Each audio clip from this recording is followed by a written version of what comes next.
Welcome back to Voices in My Head. As always, I am your host, Rick Lee James, and I am so grateful for all of you who are listening today. Thank you for coming back for another great episode. I'm really excited to get to have a special guest today who is Chris Wall. Chris is the executive producer and showrunner of the Wingfeather animated series, and it's a really great series if you haven't had a chance to check it out yet. I hope many of you have. I'm assuming many of you have. It is a really great series based on Andrew Peterson's books by the same name of the Wingfeather Saga. Just to share quickly about the show for all of you, the Wingfeather Saga chronicles the adventures and transformations of the Igby family as they discover secrets of their family history, flee the evil fangs of Dang, seek their place in the world, and make a stand against the mysterious ruler Nag the Nameless. They will need their special gifts and all the love of their noble mother and ex-pirate grandfather to survive the venomous fangs, sea dragons, flabbits, and gulp toothy cows. So it's a really great series, and I'm really excited to have Chris Wall with us today. Again, he is the executive producer and showrunner of the Wingfeather animated series. Chris Wall, welcome to Voices in My Head. Glad to be with you today. Thanks for having me. Well, I have been enjoying the series, and as I told you just before we started recording this morning, I'm not quite done with episode one of season two, but to me, it's really getting into kind of the great part of the books. I really enjoy that part of the journey, and it's been a few years since I actually read the entire series, so it's kind of fun to go back and see a little bit of the differences between Andrew Peterson's original books that he wrote from the series, and then to see how it's been captured on the screen here. Tell me a little bit, if you don't mind. I would love to just hear um, kind of how it went from being a book to this screen phenomena, because I know that the journey must not have been easy. Even the idea of adapting a story like this and trying to put it into a cartoon form, I'd just love to hear a little bit about that process. And I know that as people who listen to this show are also a lot of them very creative people doing creative things. I know that they'd love to hear a little bit about that too. Yeah, well, thank you. It started with VeggieTales, honestly. We were looking for some new songwriters for silly songs with Larry, and I had been introduced to the Slugs and Bugs and Lullabies project by a friend and reached out to Andrew and Randall and was like, "Hey, do you want to write some silly songs?" And so they said, "Yeah." I mean, I was mildly embarrassed by it because Andrew's such a and Randall were both such effective songwriters. Would they be willing to do something silly? Turns out they have a good sense of humor. And in 2008, then Andrew handed me the first Wingfeather Saga book, On the Edge, The Dark Sea of Darkness. Mm. And so I read that with my older kids, and we had a delightful experience and just kind of got to experience, like a lot of folks, the whole cycle all through the four books. Mm. And as you know from reading them, the journey begins kind of whimsical. It's fun. It's charming. It's clever. The Fangs of Dang is so childish. That name, it's in the best way. Nag the Nameless, who has no name. Yeah. You just said his name. It's got all these funny, clever. It reminded me of kind of the best of Lewis's Narnia, where it's got that tongue in cheek and just. Uh, but as we got along, as you know, into that second book particularly, and then by the third and fourth, it just the stakes grew, the kind of drama and meaning, that frankly I wasn't really expecting. I was expecting a fun journey, and as a dad reading to my kids, found it deeply moving. Some moments that really resonated, and along that, there's a curiosity of like, man, what other ways can we experience this? And so many of us got to experience it with Andrew reading to us. Hmm. During the beginning of 20, Andrew's shows were being canceled for COVID, and so he got on Facebook, started reading, and hearing him as this gifted storyteller just reading to us, and that takes on a new form. Hmm. Right. So you're reading yourself is one thing. I did it as a read aloud with my kids. So they experience it one way. And then Andrew starts reading. And so there's another way to experience it. And so the curiosity about what other ways could we experience it. And of course, I come from a bulk of my career in animation. So it's a familiar tool to me. And I said, Andrew, what do you think about you and I joining forces and going and trying to develop this into an animated series? And he said, well, I said, I'd really like to do a short film first. Let's think about that just to kind of test the audience, because there could be readers and others that are like, no, no, no, no, no, I don't want animated. I only want it live action, right? They want to see Lord of the Rings, whatever. Mm-hmm. And so we did this Kickstarter and did a short film that was really successful and proved out that, like, yes, indeed, fans and audiences really want that format. Mm-hmm. And that led to a long journey. That was in 2017. We finally did that, and led to a long journey that ultimately went out to a crowd investment at the beginning of 21, and raised money for season 1 to go into production. And that was through some dark nights of, like, not sure this project's going to go forward. Really feeling the sense of community of so many folks like yourself who'd read the books and were like, these are great. I want these Mm-hmm. stories to exist in other formats. And there's people that simply won't read the books maybe, and so perhaps the show is a way into these moving stories. And the opportunity was given to us in 21 because of our fans, and that's all there is to Mm. it. I think there's a presumption, because we are distributed by Angel Studios, that Angel Studios is like Netflix or Amazon, who just pays you to go make a show. That's not Mm. it at all whatsoever. Yeah. The crowd of wonderful, now over 10,000 people, came together and said, and invested sometimes large amounts to say, go make this. And then we give it to Angel Studios to distribute and market. Their job is Mm. to go sell it, right? And we make it, they sell it. And so we just couldn't be more thankful for the fans. Who We just had our red carpet premiere recently for season 2, and a number Mm. of those investors were with us. And they're just families with kids who love Yeah. the story. And it's the best kind of community, compared to normally how film and television gets made, which is an executive at a large studio that says, I'm not sure it works. Okay, it should work. And that system's fine. In this case, it's all these families saying, please make this story. Yeah. And so we really carry that responsibility carefully. And that has guided the adaptation. I Yeah. think that as a result, I'm not doing it for that one guy on the other side of the desk, right? That's paying me money to go do it. I'm doing it for this community of people who are engaged monetarily, but they're engaged because they want it to be the story they love. Mm. And for Andrew and I, that's been just lovely to Yeah. have that as our back. Like, we think the fans will want this moment. We think the fans will love this thing to happen, Yeah. right?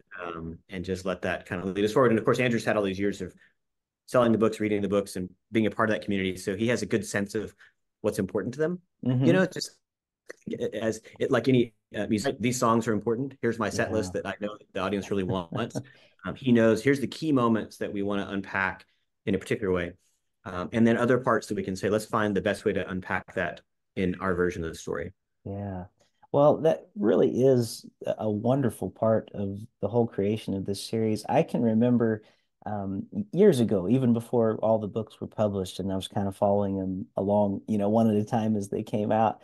Yeah. It was neat being at like Andrew's concerts, or even talking on him to him on this podcast when he was still writing them, and just saying, the process even kind of started that way with him telling them to his children as bedtime Yeah, stories, and he's kind of totally. writing Yeah. them as he goes along.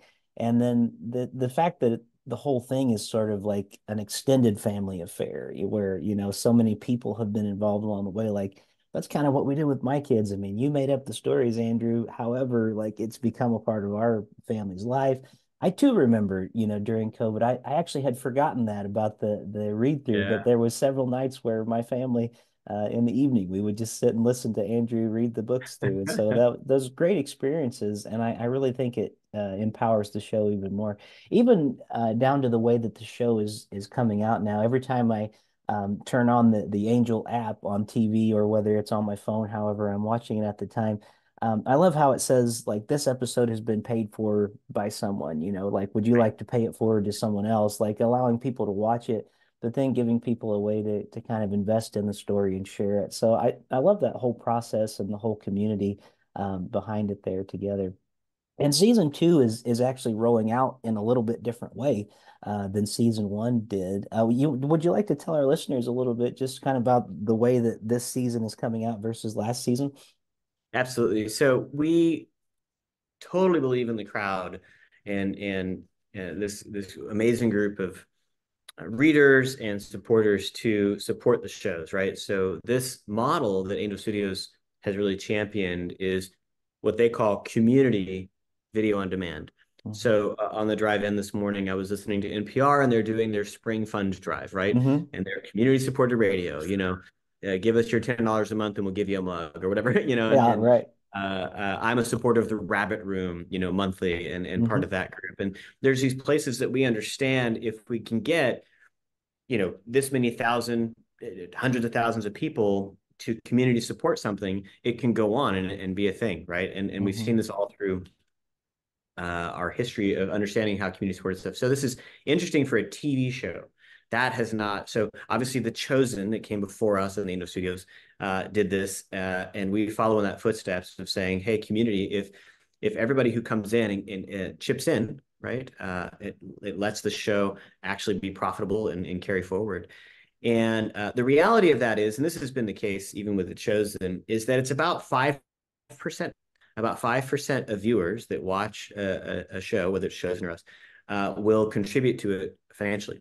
Hmm. So the remaining nine, this feels like I'm at church, right? And Yeah. suddenly we're, tithing or something. Five That, percent of the that people do 95% it of is. the It's work a here. Yeah. crazy number, So and so that model works, but you have to be at a certain scale. And so we've had millions of people now enjoy season one, uh, but we found that we need to get another kicker to help really get that revenue. Season three currently, which we're so excited, is the end of book two. hmm. It is the Ice Prairies, if you remember that part of the Okay. story. Yeah. And so we have got that through scripting and into animatics, which is the storyboards. But we're on pause right now, waiting to see if we can get the revenue where we need it to be, the money coming in to keep going in that production. Yeah. And so a new model that's emerged is this guild. Which for the Wingfeather fans, guilds are very much a part of our story in book three. So we're kind of advancing that storyline a little bit, becoming part of a guild. But it's basically a way for folks that are able to commit to joining us on a monthly basis and saying, Hmm. hey, we're going to be a part of this to get to see season two first. Hmm. And that's hopefully going to raise up a tribe of people who are supporters of ongoing for the show and letting it go out into the world. And then it'll be kind of wider available later. And so it's kind of the classic windowing of, something that might be in theaters and then it's, available for rent and then available for Yeah. purchase and then maybe available on a streaming platform that you love. And so we're going to go through that process in this to see if we can't boost those revenues a bit to get us going into season three, because it's our desire to tell the whole story, which Yeah. is mapped out over 7 seasons. And we don't want to stop before the Ice Prairies. We don't want to stop before they've gotten to some of the more important, bigger moments in the story. So, Sure. yeah.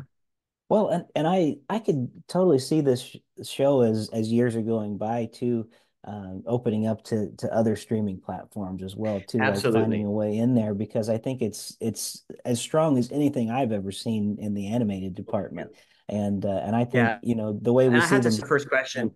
That was our first question with Angel, was to say, hey, it's not just you, right? Because Hmm. they're quite small relatively. Like, we can't stop here. And they're like, no, no, no, no. We're the incubator that helps things to get going. And then it has to go out to Netflix, Amazon, Peacock, Hulu, whatever. Maybe Yeah. all of them, right? That's Yeah. a strategy. So we're looking actually right now, trying to get season one to those platforms, Mm. like in the next few weeks. Like it's that kind of urgency. That's great. And you know what? I think that opens up to a much wider audience. And That's right. the powerful thing about these stories too, I think, I was trying to explain them to a group of pastor friends of mine who haven't read the books yet. Yeah, yeah, yeah. But Right. they love Tolkien, they love C.S. Lewis, and I said, well, the best way I can describe it, like, and they love Andrew Peterson's music. I mean, who doesn't? If you've heard him, you're a fan for Yeah. life, for Right. sure. Right. So I kind of explained like, well, you know you like Andrew already, right? And they're like, yeah. And I said, well, it's kind of like to me, it feels like you're reading Tolkien, but in some ways it's much more readable. Like, because there's pages of Tolkien where he spends, he feels like 6 pages to describe a tree, things like that. Yes. Yes. But Yes. it's more like it has the easy flow of like C.S. Lewis, but it's not necessarily allegorical. Like it really is these powerful Hmm. stories about, really about goodness and evil. It's sort of this thing, and they were like, oh, I'm gonna check that out, and so it really has this kind of bigger story. So all it is to say when I think about like platforms like whether it be Amazon or Netflix or whoever, several that you named, it doesn't have the feel of like, oh, this is only going to be a Christian audience. It's gonna, like That's really important. Yeah, it's really important to Andrew too, was that the story was never written to be allegory. I hmm think when you it's funny because he sits between, I agree with you, Narnia, and how and he has the flavor of Lewis's writing. It's whimsical, it's beautiful. hmm Uh, but it has the epic kind of journey of Tolkien. hmm And so it's somewhere between the two. One of the things we did, this was really tough. I don't recommend this, but we did the Lord of the Rings series as a read aloud for our family. Oh, wow. It's a lot of reading. Oh man. But we We got through started when the kids were 4 and they're now it. 27, Exactly. right? And it was like you're saying, there was some really beautiful things in there, but boy, a lot of pages, Council of Elrond. Whew. Yeah. And we then just did Narnia. We just finished it a few weeks ago. My youngest is 12, so it was my 12, 15, and 17-year-old that we were driving through these. And they Narnia is interesting because it's fun and whimsical. It doesn't have the same connective tissue. It doesn't have the kind of narrative drive that hmm Lord of the Rings has, right? Right. So I think Wingfeather, Andrew was able to give it that narrative drive of like, we're going somewhere. We have a journey. We got to get to Mordor, right? Like hmm there's a drive to it that I think was unexpected because when you're reading it, it feels like Narnia, and because it's child protagonist, I think one of the challenges for a lot of readers is when they see it that it's kids driving the mm story. There's a, oh, that little guy's thing. And I mm think a lot of adults kind of turn it off. Yeah. Lord of the Rings is important. It's adult stuff with adults, right? Even hmm though they're hobbits who are kind of like children. Yeah, right, exactly. I think that there's a misread of what Wingfeather is. Mm. They see it as like something that's lighter and just for kids. And so sometimes families will jump into Wingfeather and then be surprised at how challenging the story is, right? Yeah. That there's real loss and there's real battles, and so they're like, oh, this is older. I have people even on the series now who are like, me and my 4-year-old are going to watch, and I'm like, no, you shouldn't. This is for 8 to 12-year-olds is kind of the sweet spot. Yeah. Your little guys are going to be alarmed at some of the Yeah. violence even and kind of the epic stuff that happens. So but the flavor of it, I think, has been the key for us, is saying what we experienced as readers of lovers of that story. Let's give it a fresh experience in the animated series. I think one of the challenges of adaptation is it can become derivative. A lot of folks Mm. say, "Oh, give me the word for word, page for page." You Yeah. don't want that. It's really Mm. boring.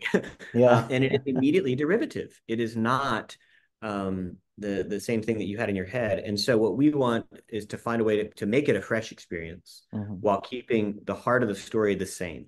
So not unlike the Gospels, in that when you read through Matthew, Mark, Luke, and John, it's the same stuff largely that's happening, right? Little difference of opinion about how they saw something, hmm but it's a different advantage. So if you imagine Andrew saw the Wingfeather Saga in front of him as a hmm real story, and he just was writing down what he saw. You can imagine us with a different set of tools. So we have cameras. we're hmm going to film what we see, right? He wrote it Right. down and has a certain amount of prose. He can talk about what the characters are thinking about things. We're going to show you those things. So we have a certain amount of efficiency that we can bring, and then a certain amount of we have to stage it differently to make sure hmm it has the same emotional weight and stuff. But the tone, as long as the tone is right, we can change certain facts and details about how things happened. But the tone of the characters and the end result of where they land is the same. And so in season one, there was quite a bit of shuffling of the deck hmm because we were kind of building it out in the 6 episodes to set us up strongly for season two. Early in the season, had a lot of fans like, wait, this is different than the books here and here and here. And hmm we were taking from this and putting to here. And it was a lot of the same moments, but just happening in different ways. By the time we got to the end of the season, they all went, "Oh, okay, yep, Yeah. no, that works." Yeah. In season two and book two, frankly, the plot is tighter. hmm The events are more kind of cinematic and narratively driven. Kind of hmm the setup of what we need and the characters in the story and what's going to drive them is all set, and now it's just time to go.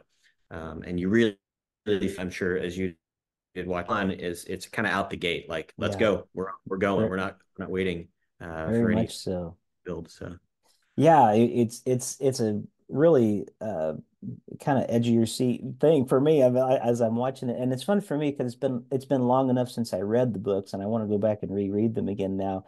but it's kind of fresh too because I'm trying to remember as I watch the show, like, oh, did it happen that way or not? And I don't really care because I'm just enjoying the whole journey, of how it is together. And I love that Andrew is part of the show, the part of the writing and the input and Oh all yeah. that's going onto the screen. So you get a really faithful adaptation. And I imagine for him, it's probably some of it too, as we all do when we write something. There's times you go back and go like, I wish I would have said it just a little different. I wonder if he's having the Totally. opportunity to kind of do that through this project as well. Of Absolutely, yeah, like, because there's some narrative connection points of, hey, Andrew, we noticed in chapter blah, blah, blah, that this character's kind of gone away from us. Like mhm, they're just kind of invisible. yeah. We need to bolster that character back up. So that happened actually when you have a troupe of an ensemble set like the three siblings, right? So the two brothers and their sister. It's easy to forget that, oh, the kid sister's still in the scene. Mm. We had that actually. This was kind of a joke when we did the Wingfeather short film. Nugget, their dog. Hmm. We had a part of that. It's a short film. How hard is this? But anyways, there's a part of that story where we forgot about Nugget, and he just wasn't storyboarded. He just kind of disappears for like a whole scene. Oh. You're tracking all these characters. It's a mom, a grandpa, and then the three kids and their dog, and then the villains. Right? It just becomes a lot to move about, Yeah. and Yeah. it was a very funny bit. But anyways, motivating those characters. So when I look at it as a showrunner, I'm looking at any given scene and saying, can I tell each of these characters what their wants and desires are in this scene? I cannot abide if a character is just staring at the paint on the wall, Yeah. right?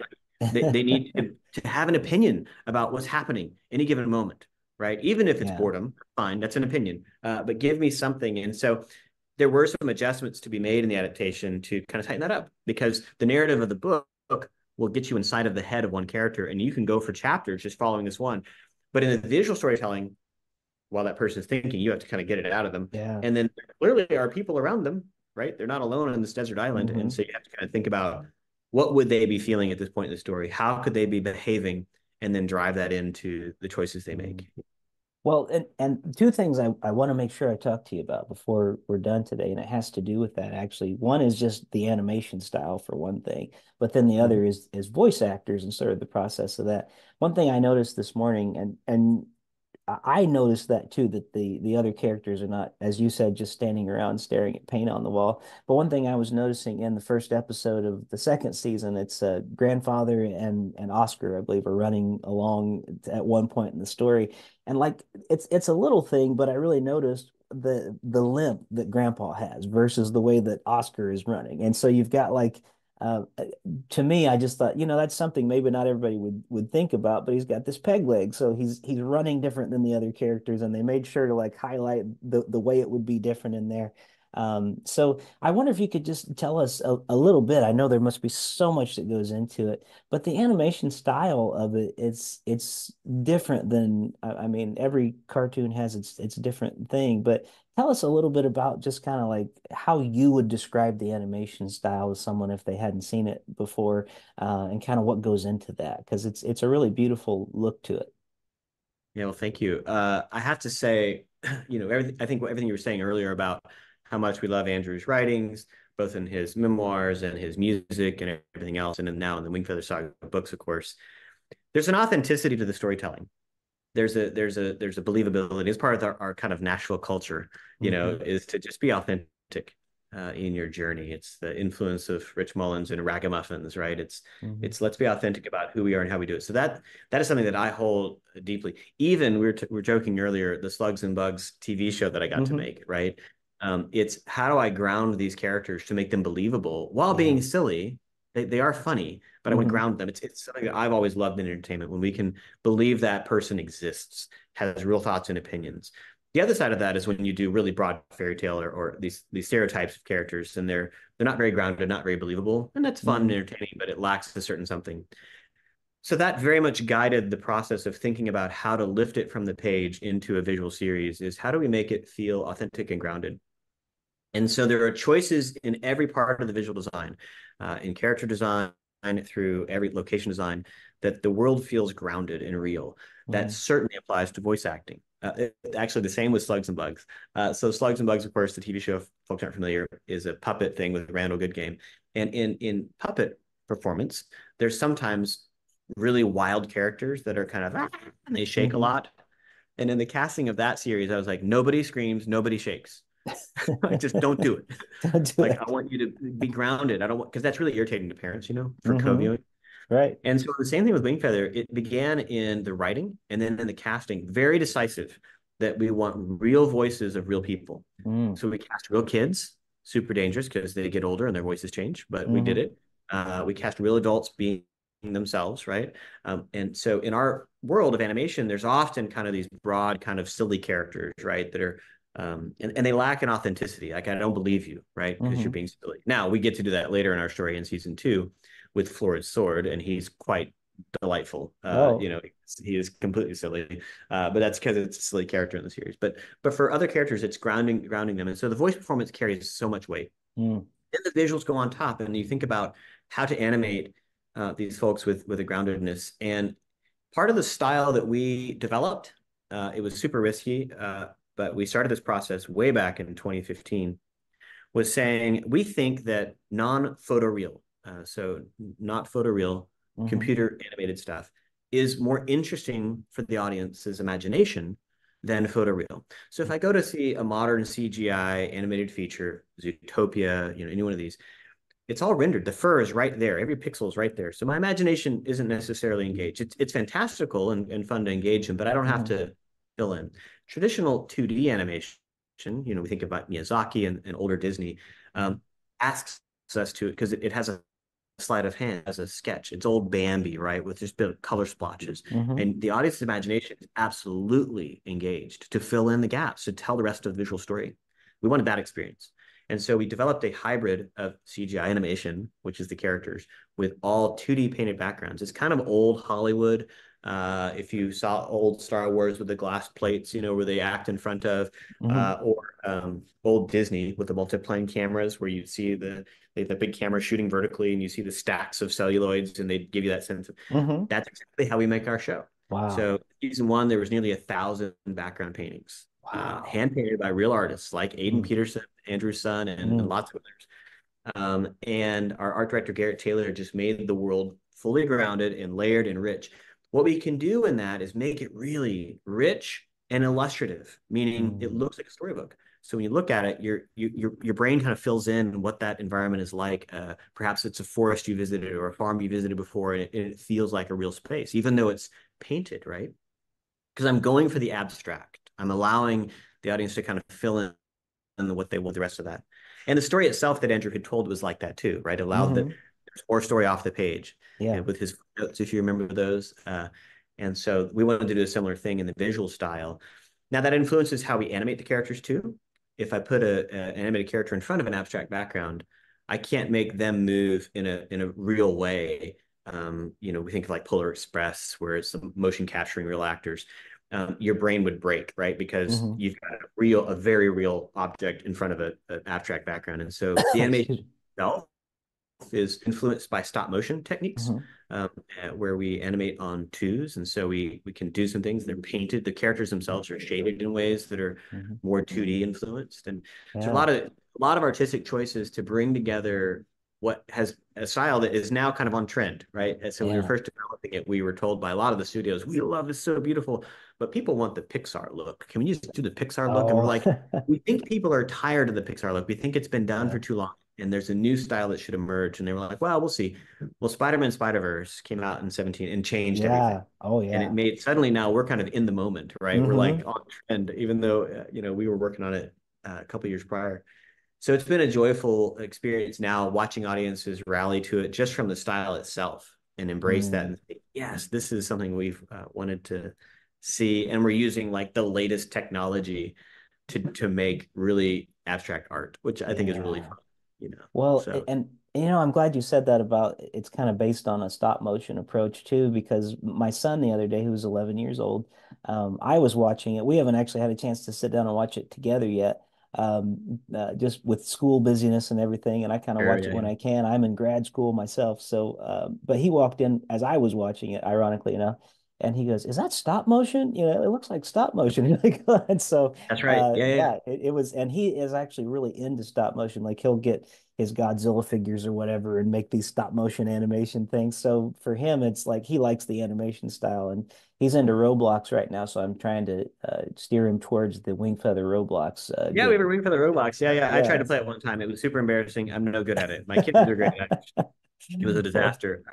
The animation itself, and I love that you mentioned your son does that because it is a cool field of art creation in that people who are technologists, right? They're just super smart in that space, can create art, right? So these are folks who may not be a painter or a songwriter or an author, but they can use technology.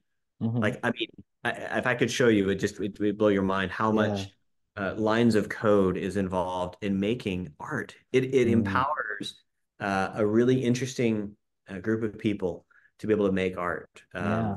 Probably go off and do other sciences and find ways to, you know, drill oil wells or something. I don't know. And instead, they're able to create art through this medium. And it is the coolest thing to see that happen because I think most of us are familiar with more traditional arts. And when you see this side being used, it's very exciting.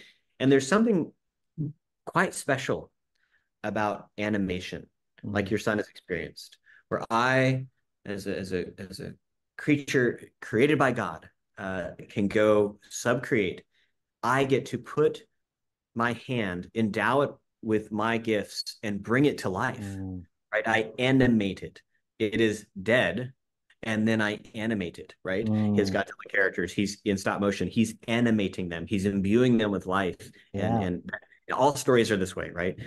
But in animation, we're literally taking dead things in a computer, in this case, Hmm.